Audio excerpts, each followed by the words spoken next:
And that is just dangerous. So here Quicksilver is clicking his neck. He's tipping to the side and that gaps the joints, and sometimes you do get a click in the neck. Some people do that and get a lot of clicking. Yeah, he's not going to be standing for a long time. Painful, yeah. Ow. Hi, I'm James the Osteopath, and I've got 3 clinics here in the UK, and today we're going to run through a number of different clips, and I'm going to give you my osteopathic take on how realistic or unrealistic they are, and exactly what you can do to fix the problems that we're seeing in these clips. So now we're going to start with The Dark Knight Rises, which is a Batman film, and we're going to see how much trouble Batman's getting into. I have seen worse cartilage in knees. It's good. No, that's because there is no cartilage in your knee. And so here, no cartilage in the knee. It doesn't necessarily happen. You're not going to get no cartilage, but you could very much wear the hyaline cartilage, the cartilage that covers the bone and rubs nice and smoothly through the knees. That could get worn all the way down, so there's practically none. Now, in this instance, you can't replace that cartilage. not much of any use in your elbows or your shoulders. Between that and the scar tissue on your kidneys, the residual concussive damage to your brain tissue, and the general scarred over quality of your body, I cannot recommend that you go heli skiing, Mr. Wayne. Yeah, heli skiing is not going to be a good idea for Batman right now.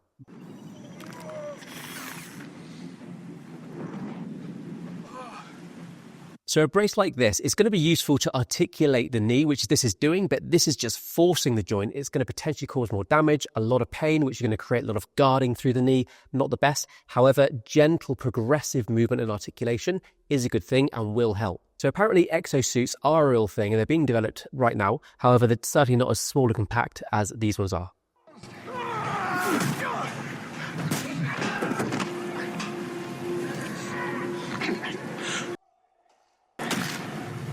Paintboard, yeah, I can't do that. Ow. Now, I know Batman's meant to be a real person. If that was a real person, he would not be walking ever again. Now, being dropped on someone like that on their knee, extending through the back, is going to create a lot of damage, and that damage probably is not going to be very repairable, but let's see how Batman deals with it.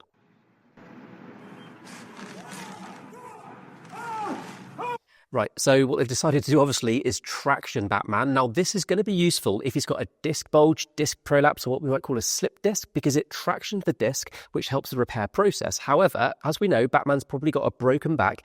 Tractioning like this is not going to be a good thing because the back's broken, the back needs to repair, the bones need to repair before we go through some sort of tractioning device like this.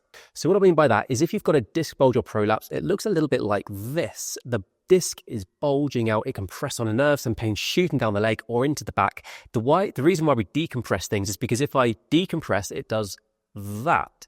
The bulge actually goes back in because we're tractioning out the disc. That's what we need to be doing, and that's sort of what Batman's trying to achieve here. It's definitely worth noting, though, if your back is genuinely broken, this is not necessarily going to be the right thing to do because tractioning out broken bones is only going to cause more separation in the break. It's not the right thing to do. There's a vertebra protruding from your back. Right. Vertebrae do not protrude. I've definitely treated patients who say they think if they've got a vertebra out of place. If it is out of place, it's a minute little thing. A vertebra is not going to protrude and you're not going to notice it if it's moved slightly. It's more like there is just general disc damage. If someone's got a back problem, back pain, you're not going to see a vertebra actually out of position. If your vertebra was protruding out of your back, you would not have a spinal cord. It would not be in one piece. It would be in two pieces, and then you would not be moving ever again. Right, so here, this is not particularly realistic again, obviously. So he's been smacked in the back. It wasn't accurate. It wasn't specifically on the vertebra that needed hitting. And also, you can't necessarily hit a vertebra back into place. When a chiropractor or an osteopath does an adjustment to a spine and you hear that little clicking, that is a very specific movement in a specific joint. It's not like you can just smack a joint back into place or adjust or crack a joint back into space. The noise actually, when you actually click a back, it's just the surfaces of the joint separating, and that separating of the surfaces does that. It just clicks the joint, and that's all it is. Yeah, he's not going to be standing for a long time.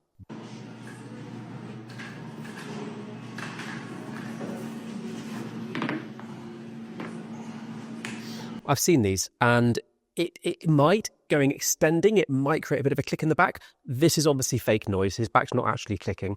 And I do not think this is going to create such a big, dramatic click in the back. There are better ways to do it. And also, this is not very specific because, of course, if it did create all that clicking in the back. Like when someone just does that and gets all the clicking, you're not actually specifically adjusting a very specific joint and getting that moving. All you're doing is a general movement, general clicking. This is not going to make that noise.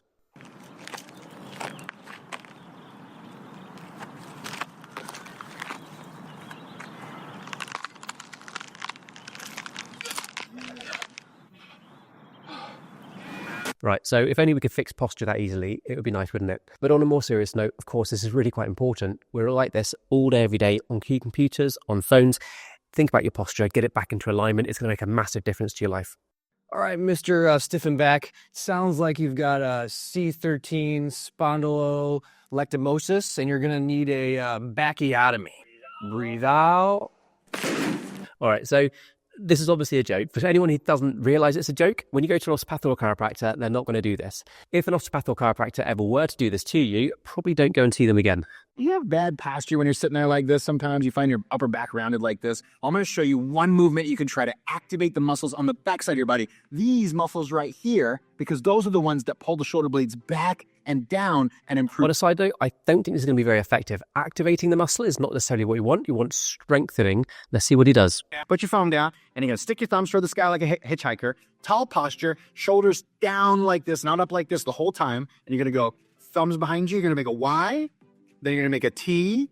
And each time you're pausing and trying to drive your thumbs back as far as possible. And then a W. It's not the wrong thing to do, but it's not going to fix anything. And when you're doing those movements, what you're not doing, you are stretching temporarily through the chest, but you're certainly not going to feel looser through your chest. If you want to stretch your chest out to improve your posture, you need to hold it for 5-10 minutes. It needs to be a massively long duration stretch, and then you'll start to feel a real opening up of the chest. And again, with regards to the back, it's not strengthening, it's just activation. It's just movement and contracting a muscle. Again, if you want to really get that posture changing, you need to do a full strengthening movement, and consistently doing that over time will make your posture change, but this will not. In fact, let me show you one right now.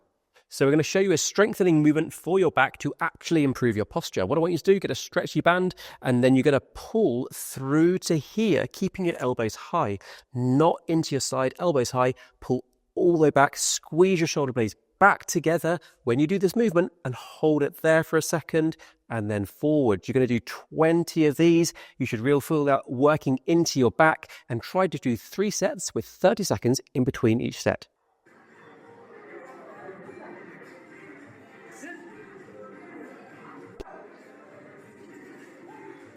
All right, so deadlifting is not a bad movement. It's something that a lot of people should be doing.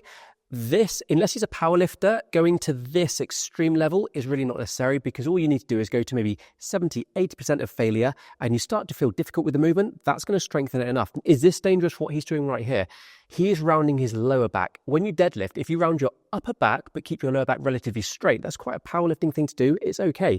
He's really rounding his lower back. He's going to be putting a lot of pressure through the discs in his lower back. And then, of course, you risk some sort of disc bulge or prolapse. So my advice to him is, yes, carry on deadlifting heavy, but try and keep a straighter lower back rather than rounding your whole spine. And then, of course, in competition, if it really matters and he wants to round his back, he can do. We need you to relax. All right, now relax your pelvis. This is called the pretzel. Take a deep breath.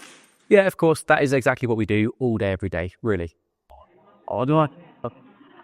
すごいね。胸張ってる胸張って。はい、鼻で大きい。はいはい。So I've seen this one before, and I'm going to run through individual things that they're doing and explain whether it's realistic, not realistic, whether it's dangerous, whether it's actually helping her.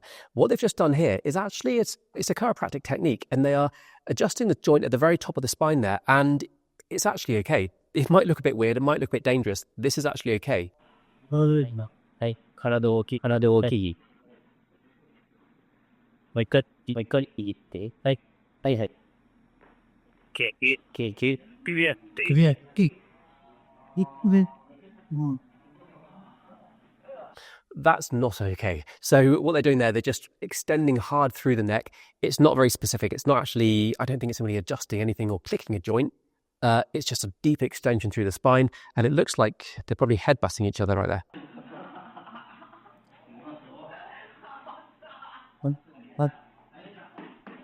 I don't know what he was doing there. that's not, I mean, potentially that's going to put some movement through the sacroiliac joints, the pelvis joints, which could be useful. There is definitely a far more specific way to do that, though. This is not advisable. Yeah, hitting on the side of the ilium there with someone's knees underneath you is definitely going to be gapping that joint. It's going to be moving the sacroiliac joint, moving the pelvis. It's not a specific way to do it. It's not the best way to do it.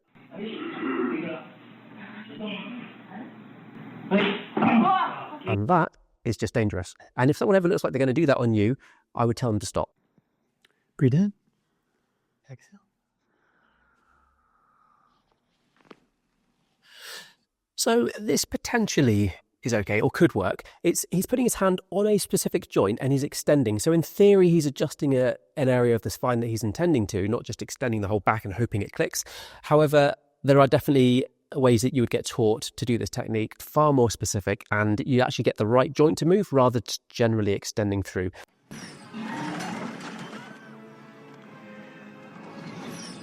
So here Quicksilver is clicking his neck. He's tipping to the side, and that gaps the joints, and sometimes you do get a click in the neck. Some people do that and get a lot of clicking. Again, it will definitely feel looser. It will definitely feel quite nice doing that. It's not specific. So again, coming down to specific. If you really want to adjust a very specific joint as an osteopath or chiropractor, you put your hands on the area and you put a quick, very specific movement into that joint, and that gets it moving. And by the way, there's lots of rumors about clicking joints, knuckles, necks, backs, and that you might actually get an increased arthritis buildup in those joints. It's not true. It doesn't happen. Clicking a joint is simply just separating the joint surfaces. You get a click, and that's all. Well, thank you very much for watching. Please like and subscribe. We're going to be doing some more of these in the future. And of course, you can look at many of my other back pain, neck pain, headache videos that you'll get plenty of help there.